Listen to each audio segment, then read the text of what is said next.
Hey, welcome to That Guy Talks Movies. I am that guy talking movies, and it is the end of the year. It's officially New Year's Eve, December 31st, 2022. So what I wanted to do is do a really quick video with the films that I'm looking forward to in 2023. It's not an exhaustive list, simply because I don't know a lot of the films that are coming out in 2023, but from the ones I know and the ones that I've heard about and the ones that I've seen trailers for, I wanted to talk about them really quick on this video and get into it. Before we get into it, if you haven't subscribed, it's the end of the year. Hit that subscribe button if you're new to the channel and you found this video somehow. Hit the notification bell so you know when I put up new content. And for those of you who have stuck with me for the last year, the year before when I started, I truly appreciate y'all. All right, let's get into it. So I got a little notebook here. This is going to be real quick. I'm just going to run through the list. I'm not going to do anything in-depth like kind of thing. I'm just going to talk about it. It is not in any particular order, although I will start with my most anticipated film, the one I'm looking forward to the most, and that is Dune Part 2. No need to even explain that one. I think you guys all know. And if you've seen Dune or you're a Dune fan, Frank Herbert fan of the original novel, the original 86 film from David Lynch, and you saw the previous one that Denis Villeneuve did, you are definitely eagerly anticipating that one as well. So Dune Part 2, I'm looking forward to that. Napoleon, which I recently found out, Ridley Scott's directing Joaquin Phoenix as Napoleon. It's funny because whenever I think of Napoleon, the movie, I think of there's a scene in John Travolta movie called Get Shorty. And in Get Shorty, there's a billboard because Danny DeVito plays like a high-powered actor in that movie. He's like a top actor, box office actor, serious actor, at least he thinks. And he's playing Napoleon in that. But anyway, there's a thing about that. So I always think about Danny DeVito as Napoleon, but Joaquin Phoenix, who I love and admire as an actor, is playing Napoleon, and I love Ridley Scott as a director, so we'll see how that comes out. Next, Ferrari, Michael Mann, another great director. Michael Mann, can't go wrong there, doing the biopic of Enzo Ferrari, the legendary Italian I'm confusing Fellini, the legendary Italian automaker Ferrari, Enzo Ferrari. And again, it's Michael Mann, so he can't go wrong there. This one might shock you. Super Mario Brothers movie. I actually like the trailer for that. I think it's kind of a cool trailer. It's funny. Saw it with my 9-year-old when we saw Avatar, and we both like it. We're kind of looking forward. I'm surprised they haven't done a Mario animated movie yet. They didn't, right? I don't think they did. Did they? No. Sonic so far has, to me, been the best video game movie. So if they come anywhere close to Sonic, this will be interesting to watch. This one's also going to shock everybody. Barbie. Will I go to a theater to see Barbie? Probably not. If it comes on streaming and it's released simultaneously for whatever reason, I will definitely watch it. I thought the trailer was fantastic. I like the whole, I'm sure most of the current generation of kids and girls did not get the 2001 Space Odyssey reference in the beginning, the bone smashing and all. I'm sure that went over a lot of people's heads and they were like, what is this? But for any of us who know 2001 Space Odyssey, that I thought it was clever and I liked the way it was done. And it's Margot Robbie as Barbie. I watch Barbie, so I'll watch Margot Robbie do whatever on screen. Like, seriously, so. Anyway, Barbie, I shouldn't say I'm looking forward to it. It just seems interesting. This one I'm looking forward to. Oppenheimer. Christopher Nolan. If you know me, you know I'm a Christopher Nolan fan. In spite of the hate that he gets from people who don't understand film and don't appreciate film and cinematic artistry and an auteur filmmaker, I'm looking forward to Oppenheimer. And this one might shut up some of those who consistently complain that Nolan has a lack of like character and he doesn't write characters and he doesn't do this.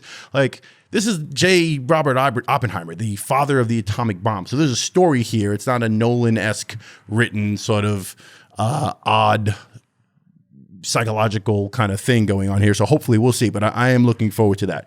Spider-Man Across the Spider-Verse, Miles Morales, the second movie there. That's my favorite Spider-Man movie overall, is the Spider-Man Into the Spider-Verse. So I'm very much looking forward to that. Miles Morales is the man.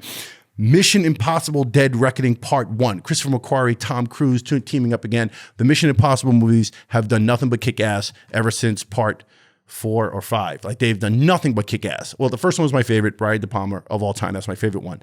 Second one, John Woo, garbage. Third one, Philip Seymour Hoffman, the late great Philip Seymour Hoffman. Yeah, it could have been a much better movie, but going past that, they got much better, progressively better. And that's almost impossible to do. And they are doing it. Tom and company is doing it. Again, I always I always credit Christopher McQuarrie in that as well. So I'm looking forward to Mission Impossible: Dead Reckoning Part 1. The Flash. The only reason I want to see this is because I think Michael Keaton is going to be playing Batman again. And so that's literally the only reason I want to see that movie. I could care less about anything else. Ant-Man and Wasp. I liked the first Ant-Man, didn't like the second one. And this one, I want to see it. Not terribly excited about it, but I want to see it. John Wick 4. Very much a John Wick fan, most especially the second one. The third one, it's got its moments. I thought Halle Berry was the downfall of that movie. As much as I love looking at Halle Berry and doing anything as an actress, I can't take her. So, but John Wick 4, I'm looking forward to. It gets a little more, it's one of those things where it's almost like the Fast and Furious franchise, right? It's like, you know what you're going to get. It's going to be John, basically running through, Keanu Reeves as John running through a city, maiming and destroying and killing everybody that's trying to kill him. And you're going to learn a little bit more about the high table and the politics of it all. It does get interesting. I hope it will be good. I can't imagine it being bad, so we'll see. Another one on my list, Highlander. Henry Cavill playing Highlander. Now, I'm pretty sure this is finalized. I think they're in post-production. I don't know if they're, I don't even know, but Highlander, Henry Cavill, I'm looking for. I'm a big Highlander fan, the original Highlander, Christopher Lambert, Sean Connery, the late, great Sean Connery. So I don't know. I have high hopes for this. If they do it right, could be a winner. If they screw it up, all the fans of the original Highlander will be seriously pissed. So this is almost in that Dune category, right? Like, don't fuck this up. This has history for us. Another one that I found out about, Wonka, Willy Wonka.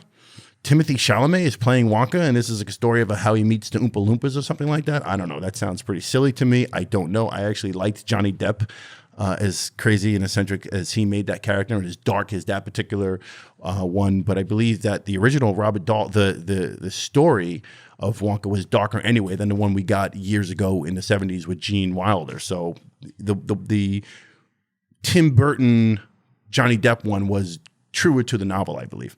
So we'll see what happens with Wonka. Barry Levinson, the acclaimed director, I love Barry Levinson, is doing Frank and The Godfather, about the struggle between Robert Evans, head of Paramount Studios at the time, and Francis Ford Coppola doing The Godfather. Now, we had a series called The Offer, which I actually really enjoyed on Paramount Plus, which is a whole basically the same thing. So like the history of making The Godfather Part 1 and all the drama that was involved in doing that between Robert Evans and the studio and the other heads of the studio, and everything else that went on with trying to get that film made and the mob. And it took a lot of poetic license, and it had to make this series more interesting. That I think a lot of the stuff wasn't as true as it was, but as it really took place, but we'll see.